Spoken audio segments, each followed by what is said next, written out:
ಮುನಿರತ್ನವರು ನಮ್ಮ ಪಕ್ಷದ ಶಾಸಕರು, ಸಚಿವರಾಗಿ ಕೆಲಸ ಮಾಡಿದವರು. ಅವ್ರ ಮೇಲೆ ನಡೆದ ಹಲ್ಲೆ ದುರದೃಷ್ಟಕರ. ನೋಡಿ, ಪ್ರಜಾಪ್ರಭುತ್ವ ವ್ಯವಸ್ಥೆಯಲ್ಲಿ ನಮಗಿರೋದು ಕಾನೂನಿನ ಮಾರ್ಗ.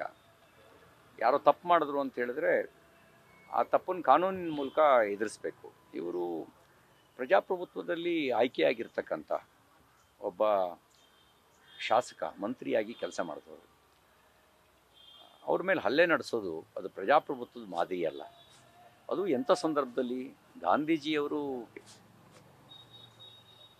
ಬೆಳಗಾವಿ ಅಧಿವೇಶನದ ನೇತೃತ್ವ ವಹಿಸಿ 100 ವರ್ಷದ ಆಚರಣೆಯಲ್ಲಿದ್ದೀವಿ ನಾವು.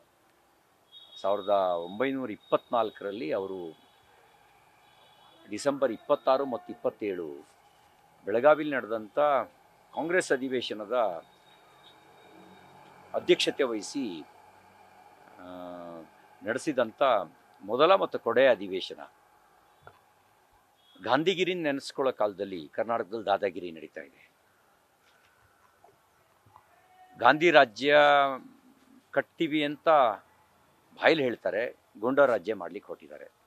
ಅದಕ್ಕೆ ತಾಜಾ ಉದಾಹರಣೆ ನನ್ನ ಮೇಲೆ ನಡೆದಂಥ ಹಲ್ಲೆ ಮತ್ತು ಇವ್ರ ಮೇಲೆ ನಡೆದಂಥ ಹಲ್ಲೆ ಒಂದು ತಾಜಾ ಉದಾಹರಣೆ.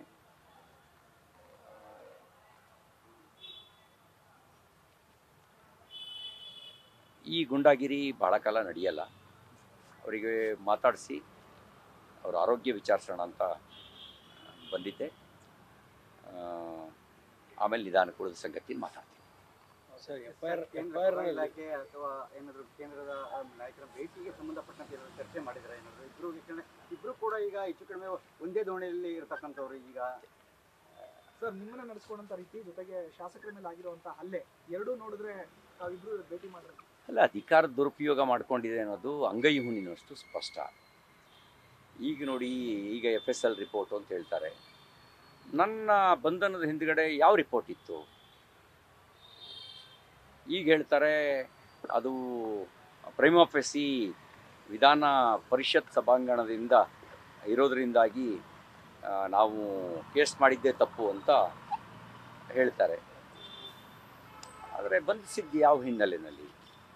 ನನ್ನ ವಿಚಾರದಲ್ಲಿ 3 ಆಯಾಮದಲ್ಲಿ ನೋಡಬೇಕು. ಒಂದು, ವಿಧಾನ ಪರಿಷತ್ನಲ್ಲಿ ನಡೆದಿದೆ ಅಂತ ಹೇಳುವಂಥ ಘಟನೆ. ಅದಕ್ಕೆ ಪರಮಾಧಿಕಾರ ಇರೋದು ನಮ್ಮ ಸಭಾಪತಿಗಳಿಗೇನೆ.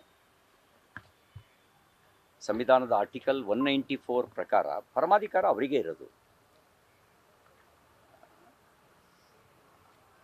ಹಾಗೇನೇ ಸೆಕ್ಷನ್ 135A ಸಿವಿಲ್ ಸೆಕ್ಷನ್, ಅದು ಕೂಡ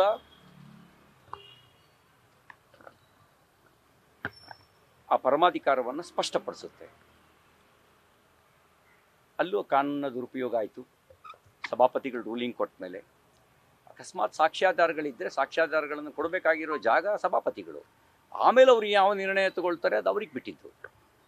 ಆದರೆ ಯಾವುದೂ ಆಗಲಿಲ್ಲ. ಇಂಥ ಪ್ರಕರಣಗಳಲ್ಲಿ ದೂರು ಬಂದರೂ ಕೂಡ ಪ್ರೈಮಾ ಫೇಸಿಯನ್ನು ಪರಿಶೀಲನೆ ಮಾಡಬೇಕು ಅಂತಿದೆ. ನನ್ನ ವಿಷಯದಲ್ಲಿ ಅಂಥದ್ದು ಯಾವುದೂ ಆಗಲಿಲ್ಲ. ನೋಟಿಸ್ ಕೊಡಬೇಕು ಅಂತಿದೆ, ನೋಟಿಸ್ ಕೊಟ್ಟಿಲ್ಲ. ನೋಟಿಸ್ ಕೊಟ್ಟಿದ್ದೀವಿ ಅಂತ ಸುಳ್ಳು ಹೇಳಿದ್ದಾರೆ, ನೋಟಿಸ್ ಕೊಟ್ಟಿಲ್ಲ. ಆಮೇಲೆ ಬಂಧನ ಮಾಡಿ ಅಮಾನವೀಯವಾಗಿ ನಡ್ಕೊಂಡ್ರು. ಮೂಲಭೂತ ಹಕ್ಕನ್ನು ಸಂವಿಧಾನ ಕೊಟ್ಟಿದೆ, ಯಾರೂ ಇವರೇನು ಭಿಕ್ಷೆ ಅಲ್ಲ. ಶಾಸಕ ಬಿಟ್ಬಿಡಿ, ಸಾಮಾನ್ಯ ಜನರಿಗೂ ಸಾಮಾನ್ಯ ನಾಗರಿಕರಿಗೂ ಸಂವಿಧಾನ ಕೊಟ್ಟಿದೆ ಮೂಲಭೂತ ಹಕ್ಕನ್ನು.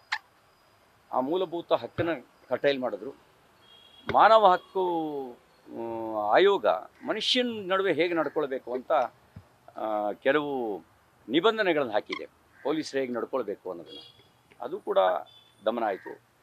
ನನ್ನ ವಿಷಯದಲ್ಲಿ ಇವೆಲ್ಲವೂ ತಪ್ಪಾಗಿದ್ದಾವೆ ಅವ್ರ ಕಡೆಯಿಂದ. ನಾನು ಹೋರಾಟದ ಹಿನ್ನೆಲೆಯಿಂದ ಬಂದವನು. ನನ್ನ ಜೀವನವೇ ಹೋರಾಟ. ನನ್ನ ಜೀವನದಲ್ಲಿ ಬೆನ್ನು ತೋರಿಸೋ ಅಭ್ಯಾಸನೇ ಇಲ್ಲ. ಎದೆ ಕೊಟ್ಟಿದ್ದೀನಿ, ಪೆಟ್ಟು ತಿಂದಿದ್ದೀನಿ, ಕೇಸ್ ಹಾಕ್ಸ್ಕೊಂಡಿದ್ದೀನಿ, ಜೈಲಿಗೆ ಹೋಗಿದ್ದೀನಿ.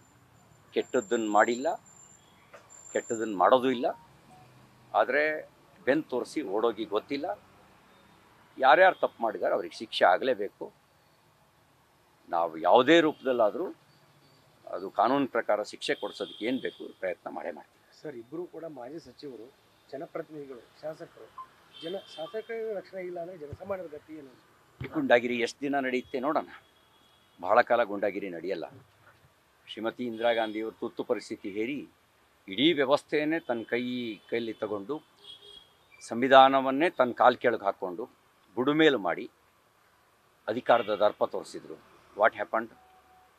ಎಲ್ಲದಕ್ಕೂ ಒಂದು ಕೊನೆ ಇದ್ದೇ ಇರುತ್ತೆ. ಧನ್ಯವಾದ.